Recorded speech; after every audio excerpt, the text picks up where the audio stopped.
from the first moments of this attack. We're going to make sure you have what you need to protect your people, to defend your nation. For decades, we've ensured Israel's qualitative military edge. And later this week, I'm going to ask the United States Congress for an unprecedented support package for Israel's defense. We're going to keep Iron Dome fully supplied so it can continue standing sentinel over Israeli skies, saving Israeli lives. We've moved U.S. military assets to the region, including positioning the USS Ford Carrier Strike Group in the Eastern Mediterranean, with the USS Eisenhower on the way to defer further aggression against Israel and to prevent this conflict from spreading. The world will know that Israel is stronger than ever. And my message to any state or any other hostile actor thinking about attacking Israel remains the same as it was a week ago. Don't. Since this terrorist attack took place, we've seen it described as Israel's 9/11. Though for a nation the size of Israel, it was like 15 9/11s. The scale may be different, but I'm sure those horrors have tapped into some kind of primal feeling in Israel, just like it did and felt in the United States. Shock, pain, rage, an all-consuming rage. I understand, and many Americans understand.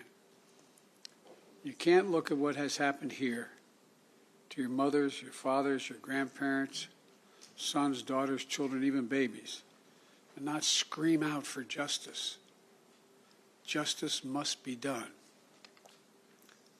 But I caution this: while you feel that rage, don't be consumed by it. After 9/11, we were enraged in the United States. While we sought justice and got justice, we also made mistakes. I'm the first U.S. president to visit Israel in time of war. I've made wartime decisions. I know the choices are never clear or easy for the leadership. There's always cost, but it requires being deliberate. It requires asking very hard questions. It requires clarity about the objectives and an honest assessment about whether the path you're on will achieve those objectives. The vast majority of Palestinians are not Hamas. Hamas does not represent the Palestinian people. Hamas uses innocent families in Gaza as human shields, putting their command centers, their weapons, their communications tunnels in residential areas. Palestinian people are suffering greatly as well. We mourn the loss of innocent Palestinian lives like the entire world. I was outraged and saddened by the enormous loss of life yesterday in the hospital in Gaza. Based on the information we've seen to date, it appears the result of an errant rocket fired by a terrorist group in Gaza. The United States unequivocally stands for the protection of civilian life during conflict, and I truly grieve for the families who were killed or wounded by this tragedy. The people of Gaza need food, water, medicine, shelter. Today I asked the Israeli cabinet, who I met with for some time this morning, to agree to the delivery of life-saving humanitarian assistance to civilians in Gaza, based on the understanding that there will be inspections and that the aid should go to civilians, not to Hamas. Israel agreed the humanitarian assistance can begin to move from Egypt to Gaza. But let me be clear: if Hamas diverts or steals the assistance, they will have demonstrated once again that they have no concern for the welfare of the Palestinian people. And it will end. As a practical matter, it will stop the international community from being able to provide this aid. We're working in close cooperation with the government of Egypt, the United Nations, and its agencies like the World Food Program and other partners in the region to get trucks moving across the border as soon as possible. Separately, I ask Israel that the global community demand that the International Red Cross be able to visit hostages. I just demanded that the United States fully supports. Today, I'm also announcing $100 million in new U.S. funding for humanitarian assistance in both Gaza and the West Bank. This money will support more than 1 million displaced and conflict-affected Palestinians, including emergency needs in Gaza. You are a Jewish state. You are a Jewish state, but you're also a democracy. And like the United States, you don't live by the rules of terrorists. You live by the rule of law. And when conflicts flare, you live by the law of wars. What sets us apart from the terrorists is we believe in the fundamental dignity of every human life. Israeli, Palestinian, Arab, Jew, Muslim, Christian, everyone. You can't give up what makes you who you are. If you give that up, then the terrorists win, and we can never let them win. You know, Israel's a miracle, a triumph of faith and resolve and resilience over impossible pain and loss. Think about October 7th, the Jewish holiday, where you read about the death of Moses, a tragic story of a profound loss to an entire nation, a death that could have left hopelessness in the hearts of the entire nation.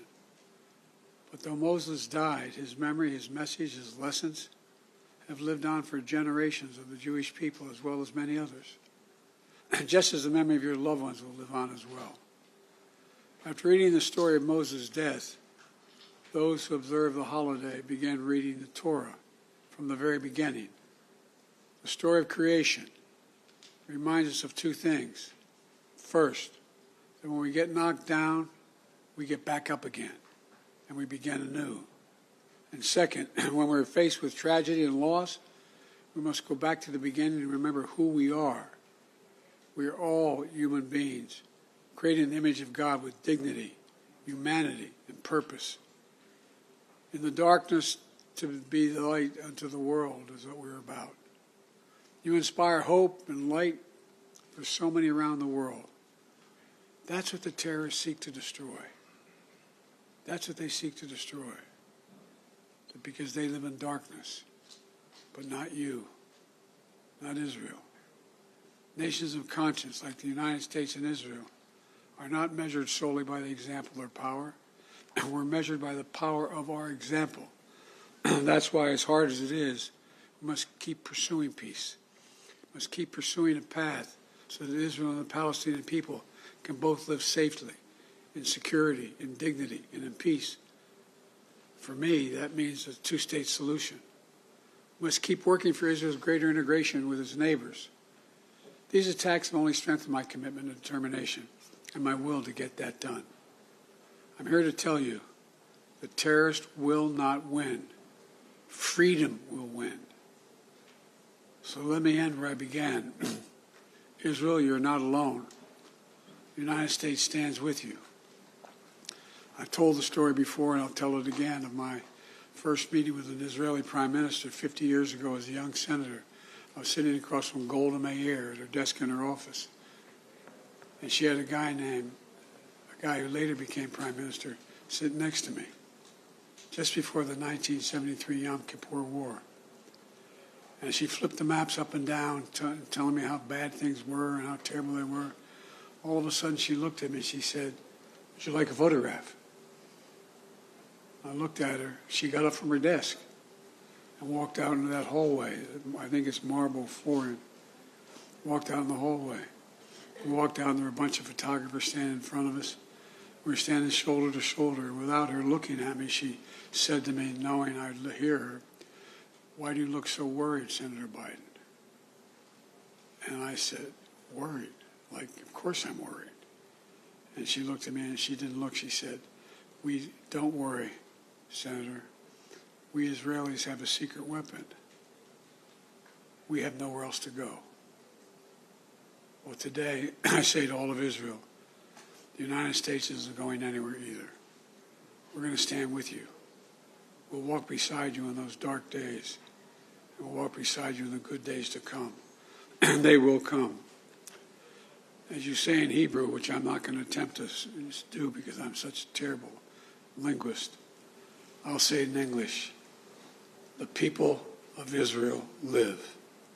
The people of Israel live. Israel will be safe, secure, Jewish, and democratic state today, tomorrow, and forever. May God protect all those who work for peace. God save those who are still in harm's way. Thank you very much. Mr. President, what is your red line that would prompt U.S. military involvement